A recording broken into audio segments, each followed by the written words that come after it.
আসসালামু আলাইকুম রহমতুল্লাহ। এত সুন্দর করে স্টেজ করছে দেখেন। এখানে কিসের অনুষ্ঠান আমি জানি না শিওর, যত সম্ভব কালকে অনুষ্ঠান হতে পারে এখানে। এখন দেখেন রাত্রেবেলা প্রায় রাত্রে 11:30 বাজতেছে। তারা আপনার সবগুলা সাজাইতেছে এখনো। এত সুন্দর করে তারা করতেছে, স্টেজ করতেছে। দেখেন কিসের অনুষ্ঠান জানি না, হয়তো বিয়ের বা কোনো কিছুর অনুষ্ঠান হবে হয়তো।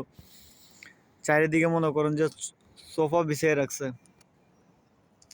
দেখেন তাদের গেস্ট বসার জন্য চারিদিকে সোফা এত সুন্দর করে বিছাই রাখছে। মাঝখান দিয়ে তারা স্টেজ করছে। এখনো তাদের কাজ কমপ্লিট হয় নাই। তো দেখা হবে কালকের অনুষ্ঠানে। দেখি কিসের অনুষ্ঠান হয় এখানে।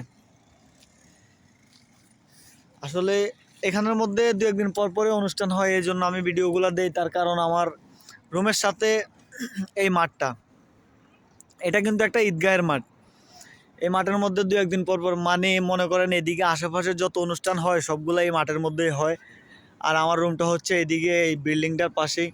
এই জন্য মনে করেন যে আমি অল টাইম এগুলো দেখি, তাই ভিডিও করি, আপনাদের সাথে শেয়ার করি। দেখি কালকে কী অনুষ্ঠান হয়, আপনাদেরকে দেখানোর চেষ্টা করব। ঠিক আছে, ভালো থাকবেন, আল্লাহ হাফেজ।